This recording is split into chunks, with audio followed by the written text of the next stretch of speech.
see this going, I will get started. Alright, so I'm going to be following you today, the Tristana, a pretty highly ranked AD carry.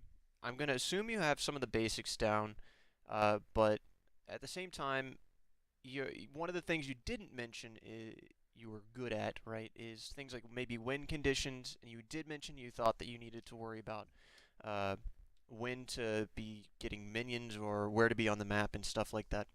So that's what I'm going to be looking for. Mostly I'm going to be looking for macro, where you should be type things. Um, I will go into other things as I see them, but yeah, we'll see. We'll see what I find. So uh, yeah, I always talk about at the start of my games win conditions. Win conditions are really important, and every team has a slightly different win condition. Um, you can kind of get a pattern of this once you start paying attention to the different things that you think your team can do and the different things you think their team can do. So we'll start by looking at what your team wants to do.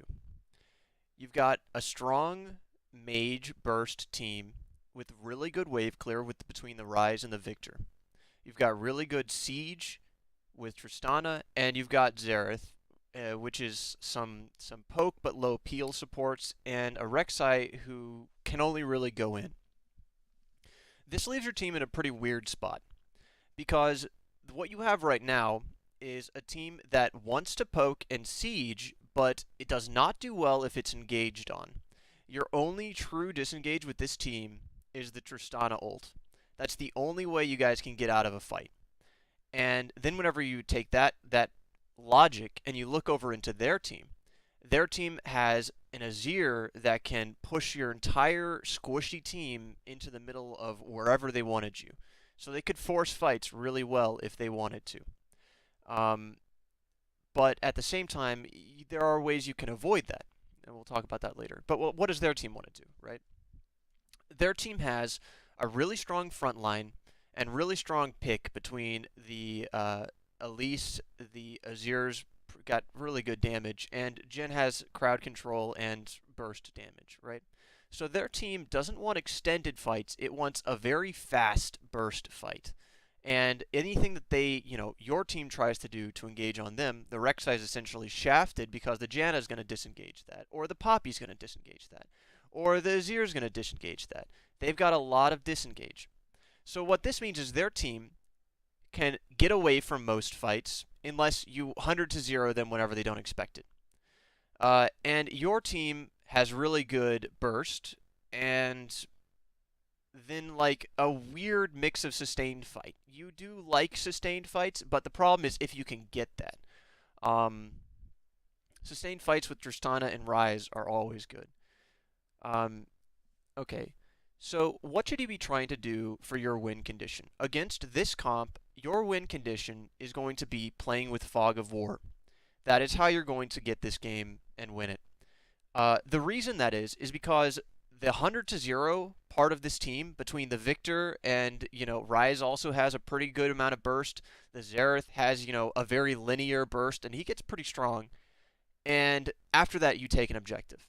So your ideal situation is you bait either the Janna into warding something so that way you can force and engage a little bit better, or you bait the Azir off to the side so then they don't have wave clear. So what this means is you want to be forcing people away from mid lane, right? And there's a couple of ways you can do that. You can try and mess with his resources by, of course, he's going to have limited mana, so maybe you can try and prevent him from getting blue buff. That's a small thing, but they can add up. I don't think it's really something you should focus on. But resources is when you should time your rotations. So in that similar line of thought, if you see the Azir's recalling and you're hovering around Dragon thinking about we'll get Infernal Drake instead of going mid, you should be thinking about getting that mid turret while you can, because the Azir is going to have plenty of pressure once he gets back here to prevent you from getting this turret regularly. It means that whenever you get a chance to take a turret, you need to be doing that really fast before the Azir is back. The rest of their team doesn't have anything good to prevent sieging, and your team has excellent siege and burst. So your focus this game should be to try and pick the Azir whenever you can, using either vision or rotations so you can push objectives down. Now, this is your mid-game game plan. This is your mid to end game, how you will close out the game. Obviously, if someone on your team or their team gets fed, it changes what can happen. Um, I'll cover that as it happens. I don't want to go over like every situation. Um, I do like how you're going out and you're getting a vision in this bush. This is something that I think everyone needs to do. This is what you do when you want to win a game. You play safe and you play smart. This is playing safe and playing smart. Getting vision there and your team has vision over here. So fucking often I see people burn summoner spells or die because they were just like sitting at turret for some reason. So very, very, very happy you're doing that. Not too much else is going to happen for this part of the game. Uh, for like the lane phase, your lane should be stronger than the gen laning phase in a like mid lane sense. I mean like your level 1 is kind of the same. Your level 2 is kind of the same. But like 3 through probably 8, you should be stronger. So what you should be trying to do is look for engages around 3 to 6, look for harass around 3 to 6, and try and all in at 6. If you don't, then you always try and all in after that. What makes me think that, right? Well, if you're looking at damaging abilities, your team has a lot of damaging abilities, and Xerath has Ignite. This means that your kill pressure is insane, especially after you get all of your abilities. If you have your jump, you have your bomb, and you have your Q, you're going to get your reset on that jump, and you're going to jump on them again. If Xerath gets his stun off, he guarantees his rest of his combo, and that's like, if you add all of that up, that's like 500 to 600 damage probably, which is basically their full life bar. I was talking about combined damage. So early, you want to just be kind of playing around the Janna shields, which you're doing fine.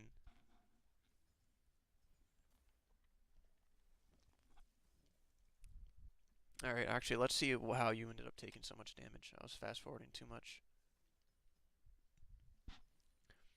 That's fine.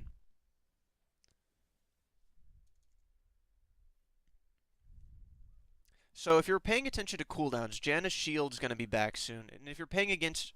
Okay, so one of your problems, what it seems like so far, is cooldowns. I know what you're trying to do.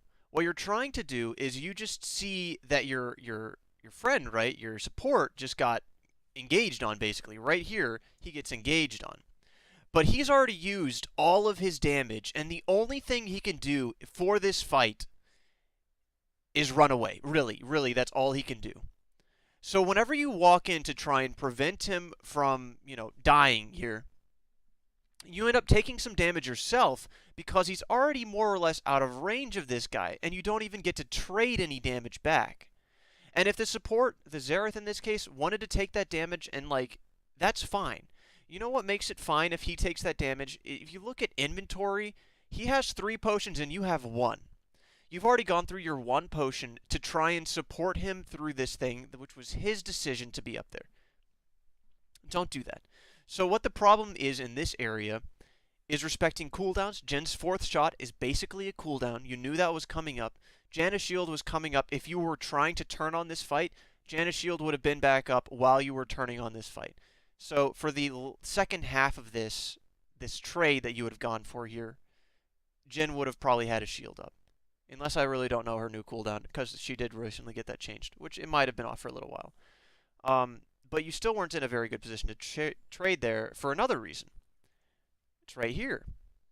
If you go in on this to try and help your Xerath, you're walking into ranged creeps.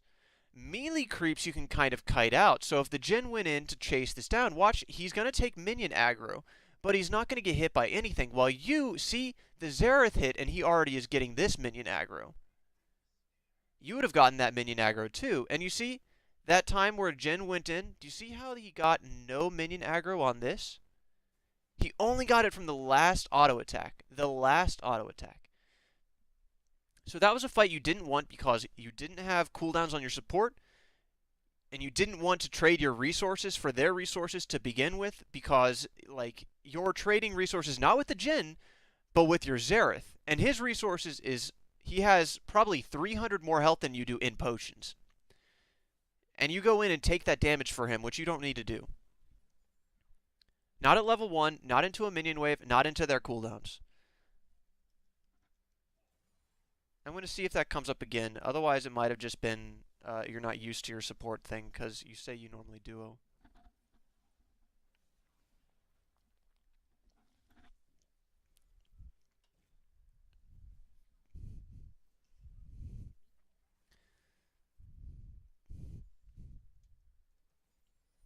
Okay, mini lesson. I always like talking about this too. It's something that a lot of people don't think about unless once you become cognizant of it, it's really easy to kind of say, "Oh yeah, I always kind of knew that," but you never put it into words. Um, you can predict where the jungler is really, really easily, and talk about this with everyone. So I'm just doing my bases, cover my bases. At 3 minutes, the jungler finishes their normal clear if they start bottom, and they're looking for something between mid and top from 3 minutes to 3.5 minutes. This is what they're doing. They're looking around mid or they're looking around top. And if you don't see the jungler at 3.5 minutes, mid or top, you know he's coming for your ass. Because they're going to finish their normal clear. They're not going to find anything here or here. They're going to recall and they're going to be on the bot side of the map again. And then what's on the bot side of the map? Well, it's this thing. So if you're looking at that, and you know what the Rek'Sai is, right? The Rek'Sai is going to finish this clear. You can type to him or talk to him or whatever and get an early gank and let him know that this wave is in a position to gank. This is a lane that is pretty easy to gank early, but is going to get really hard to gank. Janna's going to have her ult, they're going to have movement speed and shit like that. But you have your stun. You probably have your jump by the time he gets here. And that's all you really need to guarantee a kill in this lane. And they're pushing into you consistently. So what I'm saying is you want to communicate with your team and know when the windows are of when they should be looking for, something down here. So you see 3 minutes, Elise is looking for something top. She's not going to you. And now you know what? This guy can't do anything top because the Elise was there, and he's probably not going to want to do anything mid either. So the only thing he's going to do is he's going to do a risky invade. Type to him and tell him, hey, just come bottom. And I wasn't watching that, but you got something on your own, so let me go back to that. Let me go further back.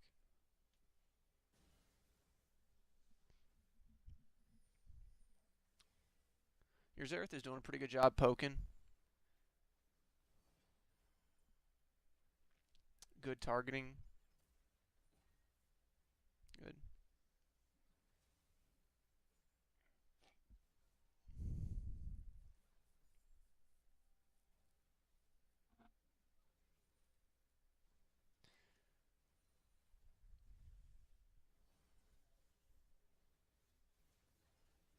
I have no idea what happened here.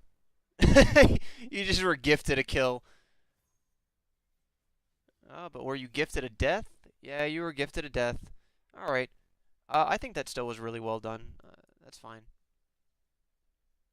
You took a good initiative there, went in on that. As I said, level 3, that's whenever you guys were going to be stronger. And then the Janna just walked into you guys, and yeah. Wave's going to be in a good spot for you. Okay. So you're still stronger than them. You've got better, probably comparable items. You bought a pink ward. And the Rek'Sai is still top. Okay, so you're not going to be getting any help, it looks like. Not at least until maybe the red buff spawns. What happens here? Ooh, okay. I don't know if I would have looked for that.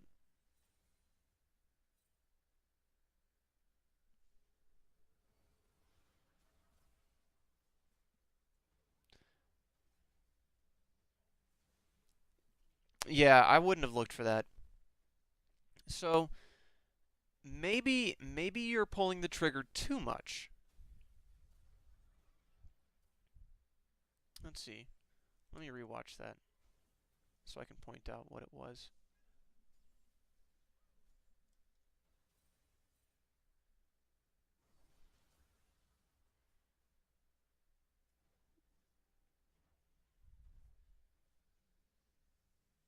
Okay. So let's go into what is wrong with this fight, right? Because if you're just watching cooldowns, which you probably were, and you're watching resources, which, they burned all their sums last time and the Janna was half-life. then it looks like a good fight. But the problem with this fight is vision and your resources. So you know that they just use their resources, but from the start of this fight, one of the things I always talk about is plays happen from like a minute to 3 minutes in the past. It's all about the setup for a play. And right here, if you see your health, do you see what happens here? You chug your potion and you're chunked to half because you just took all that damage. And you really could have dodged some of that, but, you know, at the same time, you need to be aware that you're low health here too. Sure, they just got the Janna low, but they still have cooldowns. Like the Janna's slow is still up. They still have Jin's fourth shot. You know, they still have vision, right? And you don't have vision, which is the worst part of this play. Whenever you don't have vision, you always need to assume the worst because way, way, way, way, way in the back, right? When was the last time you saw Elise? Right? When was the last time you even... Okay, so here's the last time you saw her. 418. And you know she's going to recall after this because she's super duper low. So maybe that was safe. Was that safe? Yeah, there's no way she was going to be bottom. I wasn't paying enough attention to that. I still wouldn't have looked for it without the bush vision, but maybe you could have gotten it. Do you have trinkets on you? You do have a trinket on you. Okay. Okay. Then I guess the only thing wrong with that play is you're not paying enough attention to your own health. Because you could have trinketed and pursued that if you, you know, had the opportunity to. You just didn't have the opportunity to.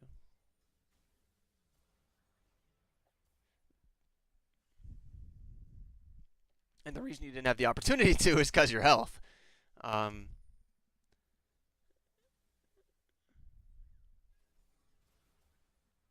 You're overstaying a good amount. Okay. You know that the Elise and the Rek'Sai are just really focused on top, so that's happening. But there's no reason to overstay like this. Because if your idea was you didn't want to miss that wave, you missed that wave anyways, and yeah, you could have potentially given them a kill.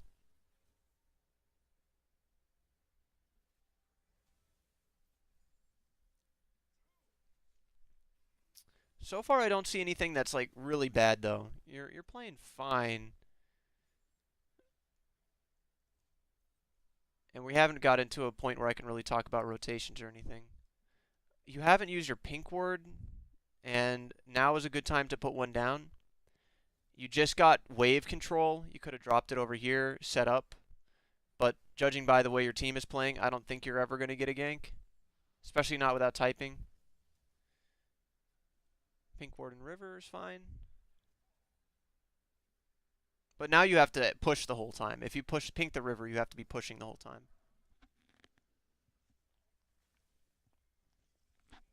Which you might be able to do now that you have full resources.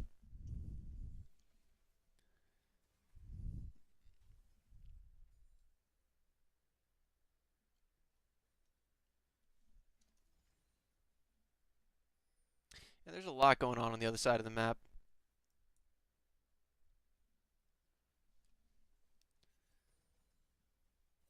Alright, and you're doing this really smart. Since your Xerath just went to roam, this is really good by you to just walk away.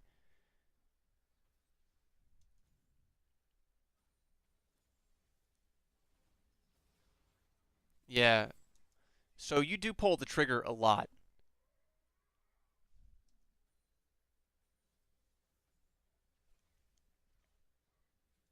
So, okay, at the start of this fight, right? The start of this fight, the Janna just got bursted, right? And that's what lets you start this fight. In your mind, you're thinking, ah, yes, we have the advantage now. But Jhin hasn't used anything and used to go in on the Jhin. So whenever you're looking for a time to trade, you're looking for like what advantages you have over the person you're trading with. You're not trading with the Janna right now. You're trading with the Jhin. Everything that happens here is because you target the Jhin. All of this damage and stuff, you let the Janna stay off to the side, and you take that damage because, again, you're fighting someone you don't have advantage over. You're fighting the Jhin. And if you didn't go in there, you would have still had your jump and potentially could have gone in on something else. And this is really risky to go back in on because now there's... Yeah.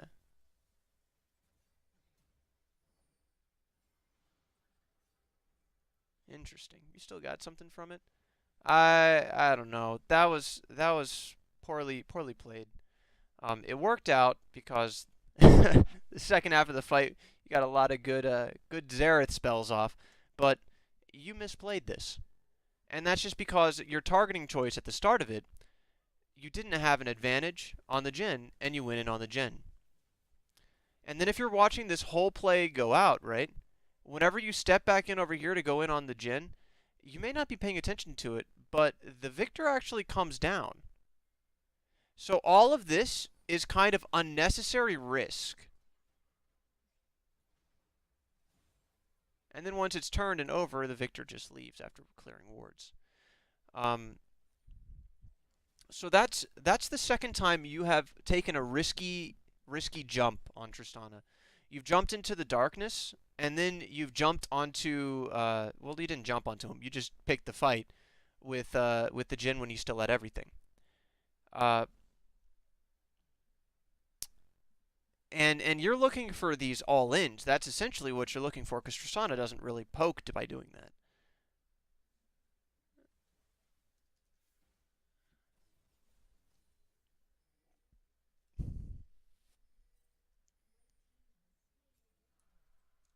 Okay, so what you're doing over here, coming to this, what I always like thinking about is what are you going to get after this, right? What does this play set up for? And are you really needed here? The answer is you're not needed here, that he would have gotten the kill without you. And what would you have gotten afterwards? Well, you would have gotten this, right? But if you were in a better world, pushing this lane out, you would already be on the turret with all of these guys there too. But instead now you're proxying this wave, which is denying you like 15 seconds of sieging. And Tristana, you know, you're meant to be sieging. You're like the tower killing god, but instead you come over here to last hit this shit? And what lets you know that you're not needed there, right? Well, let's look at the start of this play, right? Everything happens like a minute in the past. Rek'Sai is going in on this, and you're thinking like, way back here, oh, Rek'Sai is going in on this fight, I need to help him. Well, you don't need to help him with that kill, that's for sure. Jhin is coming over, alright, maybe their whole bot lane is here, maybe their mid lane's even here and stuff like that. But I wouldn't be looking to chase this down, because look where the rest of your team is. If their mid lane there, if their support is there, then you're not going to win this. Because they have vision control in this area. And the Elise still gets out, but the Jhin dies here. And the Janna, for some fucking reason's over here. But you see, your Xerath wasn't going to help you on this fight. And this could have potentially been, at the start of this, I don't know if the Azir was over there. Did Azir leave vision quick enough? Yeah, I think that you're... Yeah, the Azir could have just kept going. The Azir could have kept going. And if the Azir was over here, he could have turned on you guys with his ult and pushed you into the turret.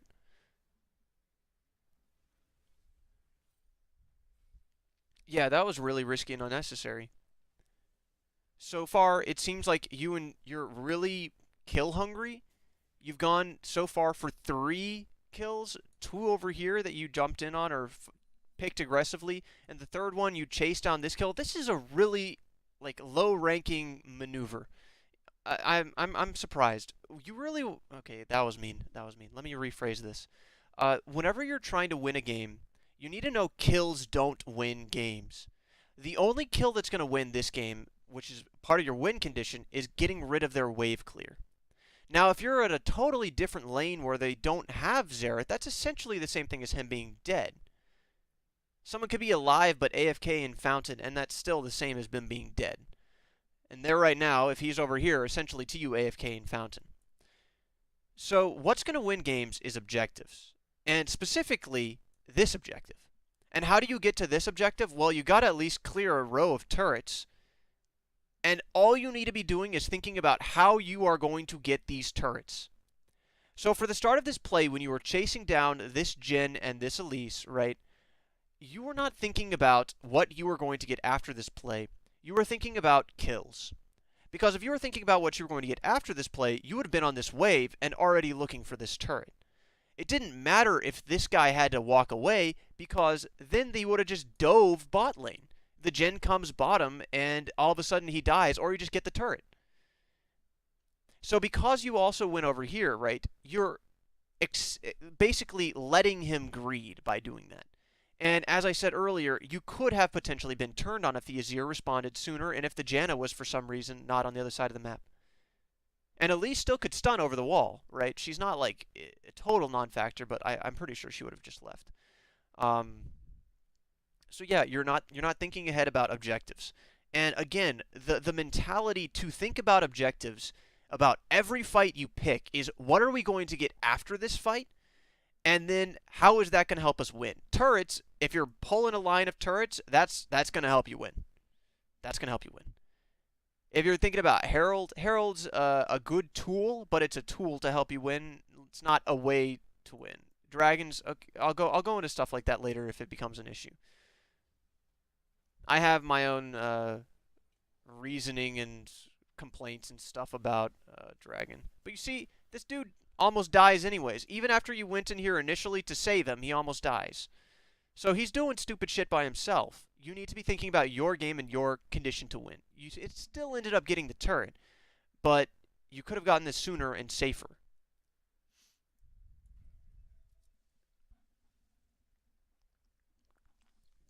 Alright. So after you take this turret, now I can start talking about rotations. As an AD carry, the best way for you to win a game is by taking a turret, or losing your turret, right? And then constantly keeping this wave pushing, and then rotating to something else. So for the start of this, your Xerath is staying here, and you recalled. But the best thing you can do is go top. And this game, the reason you would pick to go top is because wave clear.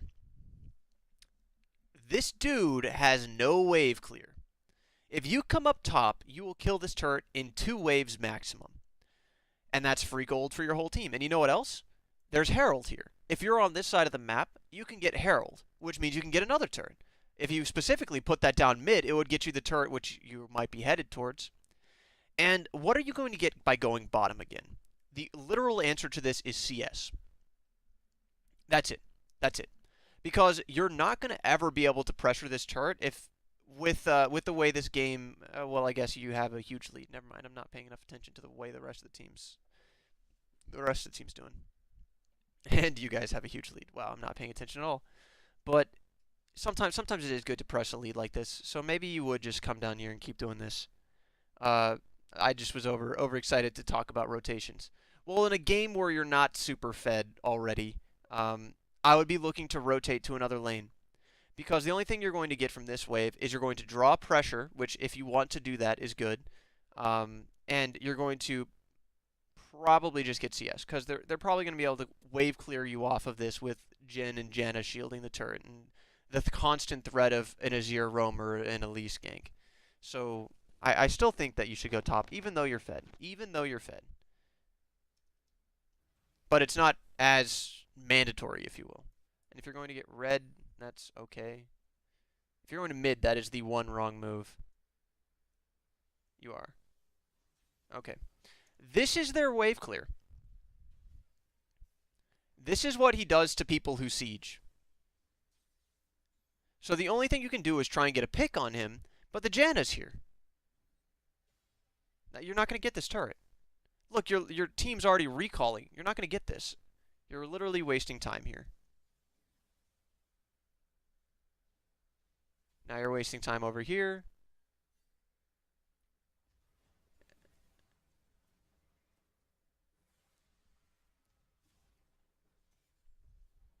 That's fine. As I said, you could press your lead because you're really ahead, so that was fine.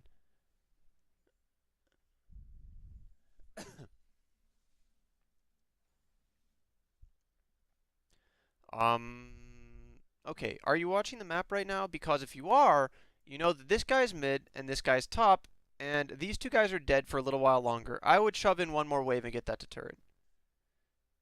And now it's gonna be... See, watch how much time you have. Do you see how those are already dead? If you think Gromp is more valuable, Gromp is like 80 gold, that wave was like 200 gold. So you're not understanding time of recall, because you weren't going to die to just the Elise. Maybe you were worried about the Gen ult. You could have hopped this wall and gotten away. I'm pretty sure. I'm pretty sure you were fine. Now you go mid again.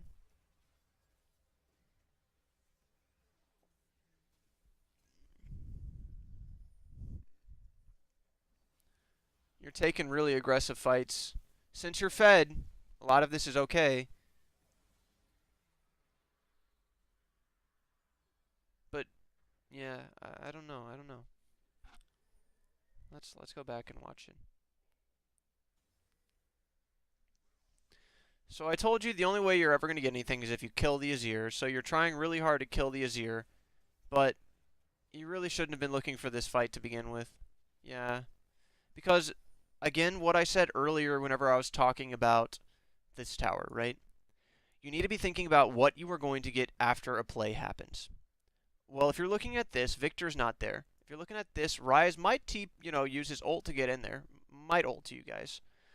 But this fight, if you kill both of these guys, both the Jhin and the Azir, right? Perfect world. You now have 100 health because that's what you survived with. This guy has 500 health because that's what he survived with. Let's just pretend that neither of you took any more damage than this. You're not going to be able to siege. You're not going to be able to. Unless the Ryze also comes over here, like I said. If the Ryze also came over here, maybe you could siege. But you see, these guys are still full life. And there's one more of them who just went in the fog of war, I guess. Yeah, there's 3 of them. I just didn't see them. There's 3 dudes who were looking mid, and they were right over here, so you knew they were looking mid.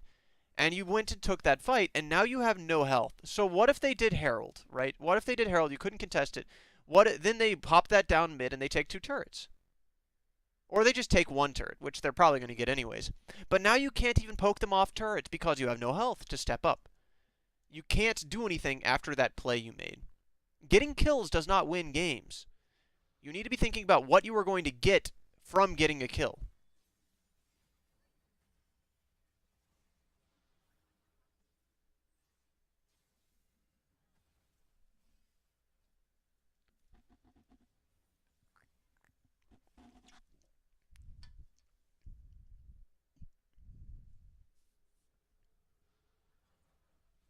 Okay, well, they misplayed that.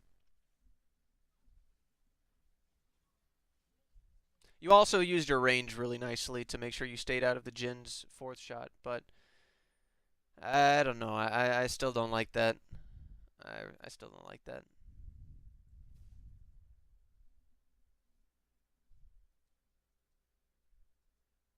This is a good wave to catch. And like I said earlier, the idea is to keep this pushing. You need to learn how to set up slow pushes. Okay, this is your ping. All right. Dragon lesson time. People way, way, way overvalue dragons. And all LOs, people overvalue dragons. And let's talk about why. This is okay. Every dragon has its own benefit. Air dragon, extra movement speed, and so what does extra movement speed entail? Well, it entails rotations, which means you can get between objectives and you can set up picks better, you can get vision safer, and then maybe you can chase someone down because, if you haven't been in combat, I guess you get that. But that's all it does. So we'll leave that there for now. Ocean Dragon lets you sustain longer, which means you can siege longer or stay in lane longer to deny/get objectives. Infernal Drake helps you win team fights, right? Oh yeah, it's extra damage. Great. And then after that you can get an objective. And Mountain Dragon just gives you more damage to objectives. Dragon gives you the possibility of getting an objective later. That's all Dragon does. Dragon gives you the possibility of getting an objective later. So what does this mean? Well, if you see 4 fucking people on the other side of the map, you are already pushing in this wave, just get an objective. If you are thinking that Dragon's more valuable than a turret, then you shouldn't even be getting Dragon, because Dragons get you turrets. And it's only the possibility. It's not guaranteed. If you could get a guaranteed turret, you're doing way better than getting a Dragon.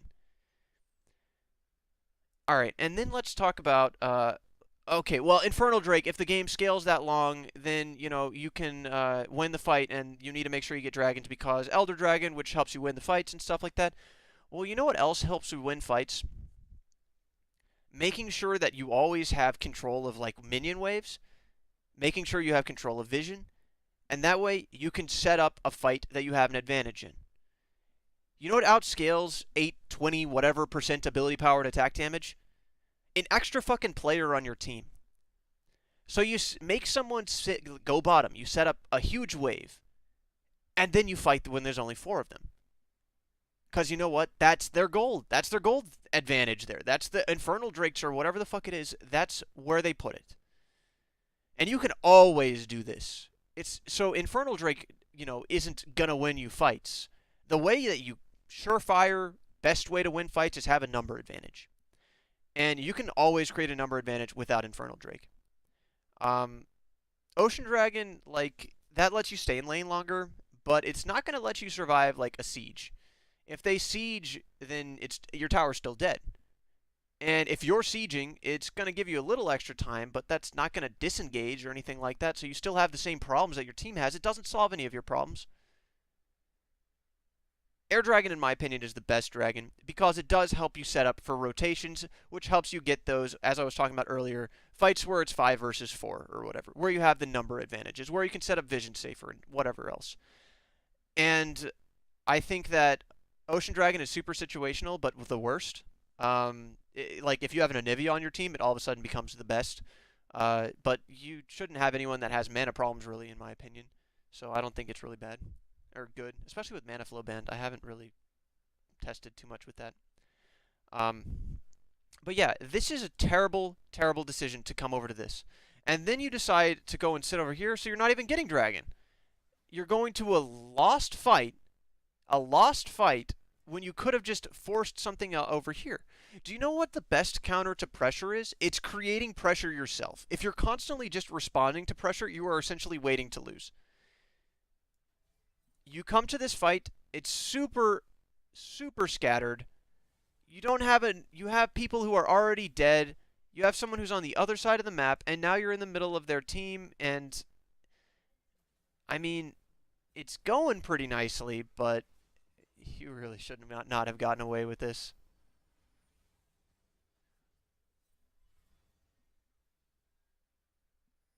But if you don't get anything after it, it's not worth. You need this. You could have gotten this. You could have also made it so that way they had to come bottom, and that way you guaranteed Ryze's turret. And you got the dragon. Whoop-de-fucking-do.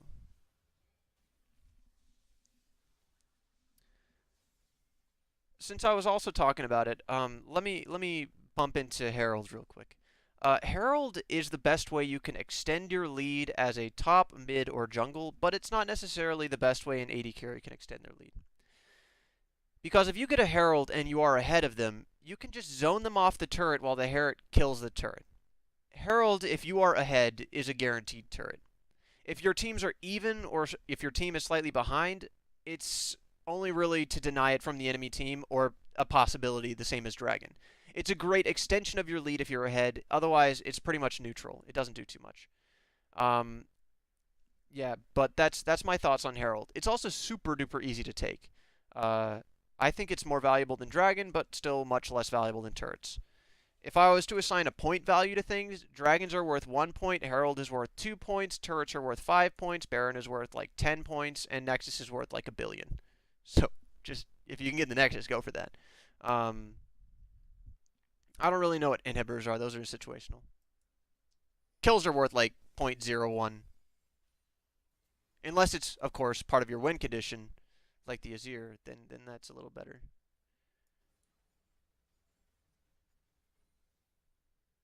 All right, so the way that you manage this wave is you fast pushed this.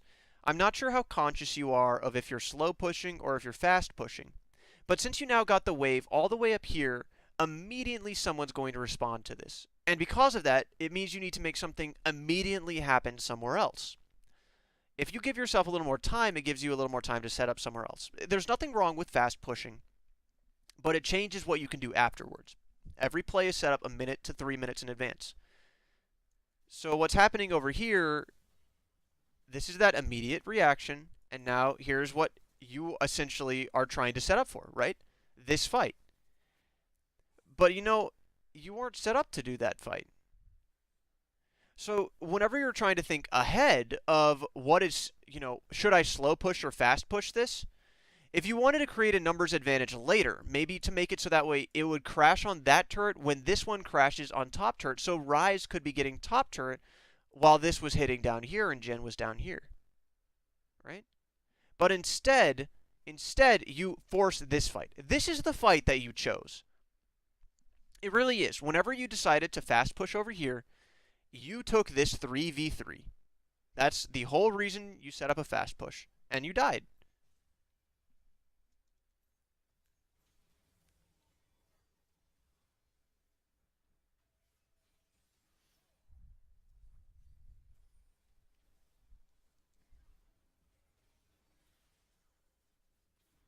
All of this is because of basically that push. A little more than that, of course.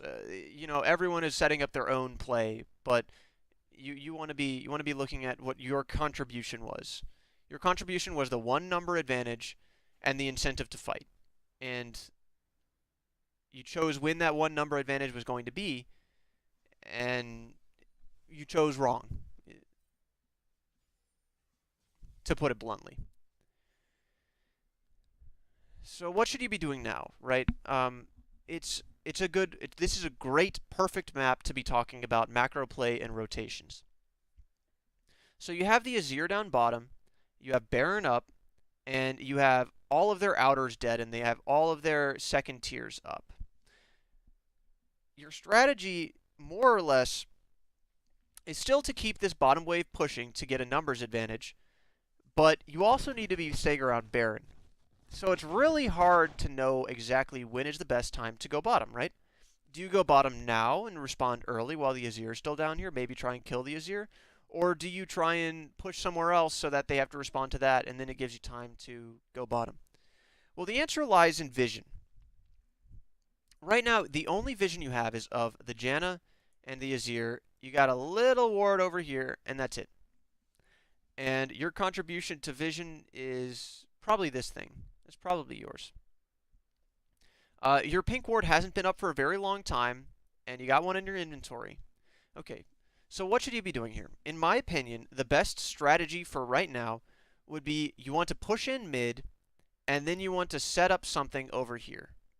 You're going to see when the Azir is coming down. It gives you priority to move to Baron if you needed to, and it also gives you the ability to flank the Azir if he continues pushing. So continue to push mid. Now, you would need to, in order to push mid, you would need your Victor to come because you don't know where 3 of them are. I would put my pink down over here. Now you know where the Poppy is. The Janna's up here, and the Poppy's up top. This fight is still, at best, a 4v4, though, because your Ryze was dead. That was a waste of a pink ward. Don't put it here. It's going to die so fast. This is a risky call. Yeah, this is a really risky call. But it wasn't your call. It was, though, partially because of this and your positioning. You could have been pushing mid.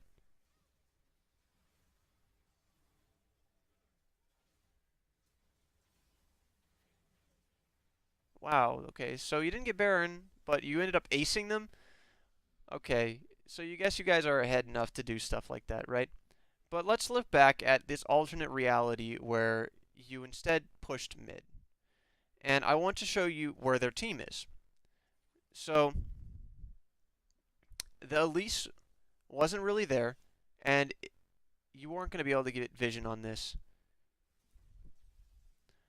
Okay, maybe you could have guessed, but I still don't think it would have been super safe.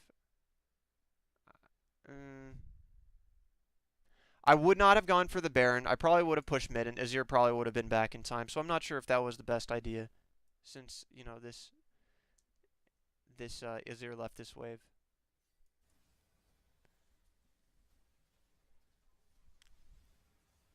Because again, this fight you have a numbers disadvantage for part of it. Um, you just have so much more gold. You're up 10k.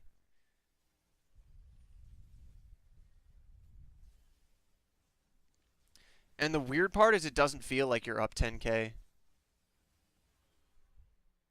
Okay.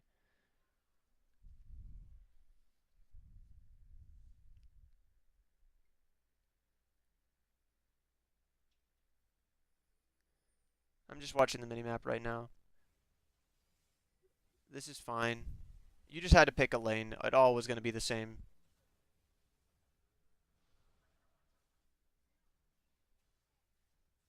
Your sieging is a little bit risky. The style that you're using, you know that these guys are mid, and you're pushing way or before they're actually at the turret. They got everyone here except for the Elise who's dead, but she wasn't dead. She was mid. Okay. I think the Azir could have turned on you here and pushed you all into turret. Maybe since it didn't work last time, he was afraid.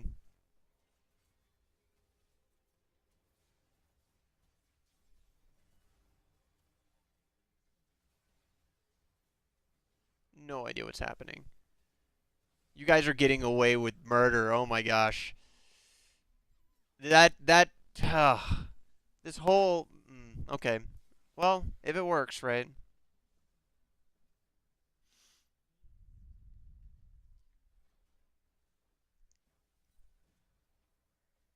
Okay. Well, you guys pretty much in the game here. You have a huge lead, and there's no way you guys can throw this. Even though I'm watching this and talking about some of your plays, you guys have such a huge lead. It doesn't really everything's working. So as this game progresses, you guys can pick pretty much anything you want and end the game. So to end this, I'm going to summarize what I think your problems are. So I think that you have a very aggressive and unnecessarily aggressive playstyle. For starters, where you were down here, your second kill, I'm not sure how far exactly away it is, but you don't have any real advantage in this situation. You don't have vision over here. The Jhin still has all of his cooldowns, and you start looking for this fight. And yeah, this is the one that I'm talking about. This play is how you can lose lanes. And there was no reason for you to be doing this. You knew that the Elise wasn't here, yes, but you also knew your jungler wasn't here. So you were trading this damage knowing that it's just going to be a 2v2, and you guys lost it, obviously, right? And the reason you lost it, vision and targeting, two things. But it was just an unnecessary fight. You did not need to take that. And then this overstay is part of that aggression. You were just hunting for a kill later on.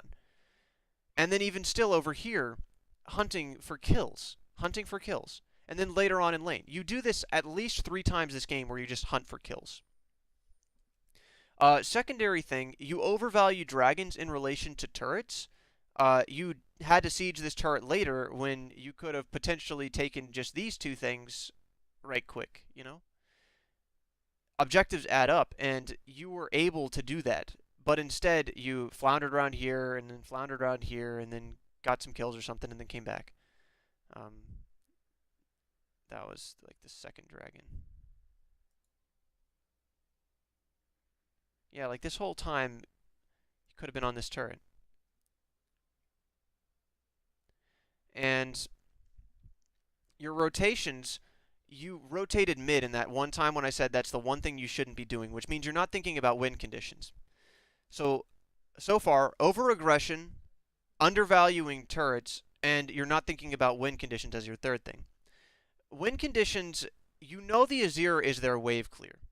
So if you're trying to play around where you think you can get objectives, right? Going to the lane where they have the most wave clear is the worst idea. You want to be going to a free turret, which was the top turret. That would have been the ideal maneuver. Because Poppy's not going to wave clear that. For a fourth thing, let's see. You've already got the aggression. You chase down kills with part of the aggression.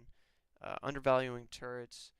Your wave management, that one fight that I said you set up the gen down here, you're not choosing your fights very well, which means you're not thinking ahead enough. You can't just think of the play as it's happening. Like, that's mechanics, great. But part of mechanics is like knowing what skill shot they're going to throw at you, right? You knew that the Jhin ult that had the fucking cone here, right? So you flashed to the outside so he couldn't do anything. That was strategy, right? But that's micro strategy. You need to be thinking way more ahead than just micro strategy. Your micro strategy is fine. But like after that, what are you going to do with that low health? You essentially were dead. You couldn't, pursue the rest of that fight, and you had to just wait for whatever to happen. Whenever you set up the gen down here and you rotate to this mid fight, you weren't thinking about what you were going to get in this fight, or you weren't shot calling for it. If you think that you're going to be sieging mid as you're pushing this last wave, and as you're doing it, right? Ping the shit out of this turret on my way, On my way. And then whenever you get here, your team is going to be here, and you have the numbers advantage, and you can dive or zone or whatever the fuck. But you're not communicating, and the only communication you had is something that I disagreed with, the dragon call. Dragon is overvalued. It is overvalued. I cannot stress that enough. In, professional play, maybe this is going to make a difference. But people in solo queue make mistakes out their ass. And dragon is never going to be a deciding factor. It is going to be a extremely minor factor. And you could set up deciding factors by giving your team a turret. That's how you're going to give your team more room, faster push to an objective later, how you're going to win the game. Item build, I didn't really have any problems with this. I think that your mechanics are also pretty good. I've no complaints. Your one time that you step back into a fight to save the Xerath. So I guess for a fifth thing, it's resource management, and by resource management, of course am talking about you are trading your health for Xerath's health, and sometimes you just got to let them take the damage because they got potions. And that was an early trade, sure, but because of that early damage, you were in a bad position. And then whenever you took all of the Jin's damage over here and then you tried to engage on them, you were at half life because you took all the Jin's damage. Got to be watching for those things. So that's five things to improve on. A sixth thing, your warding is okay, but it could use work. I'm not going to cover that too much in this video. I know I gave you an idea of a rotation you wanted to be concerned about. Putting a pink ward here would catch the Azir when he was coming through and probably would stay alive for a while. I know you wanted Baron control, but my idea to get Baron control was to be pushing mid.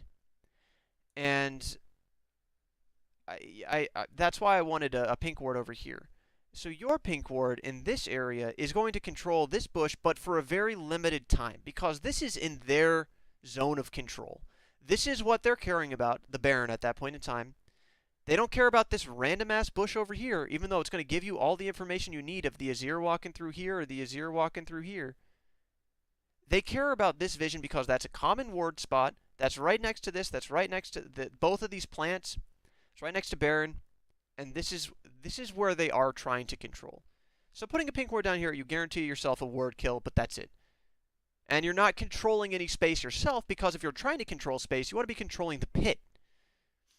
You want them to be coming into you blind over here with your pink ward. So that was a bad location. Your ward over here was okay. It almost functioned the same as a pink ward over here. Uh, I think it's a little bit worse because I wanted to also see if anyone was coming down. It's almost the same, but I didn't see much vision throughout the whole game. Your pink ward here and your ward here and your ward here is all I really picked up on. If you were watching the jungler with them being top all game, it didn't really matter that you didn't have lane wards. And I did briefly touch on jungle timers. I can touch on that more later. But essentially, bottom lane is dangerous from like if you do see the jungler show up top or mid, right? Then it's dangerous bottom from around 5 minutes to around 7 minutes, because that's from like when they're going to get these camps, and then they're going to be looking for something around here, and then they're red spawns or something. But if you don't see the jungler, it's dangerous bottom around 4 minutes to 5 minutes, and then again around 7 minutes. Uh, Otherwise, bottom lane like never gets ganked or camped because just standard clears end up on the other side of the map, and most people do standard clears. Um, yeah, so that's all I really got for you. Aggression, your objective priority needs a lot of work. You're not thinking far enough ahead when it comes to setting up plays. You're not thinking about win conditions and resource management. If you want more detail on all of those things, just rewatch the video because I talk about all of those things as they happen. But that's my bulleted list. All right, I hope some of that helps.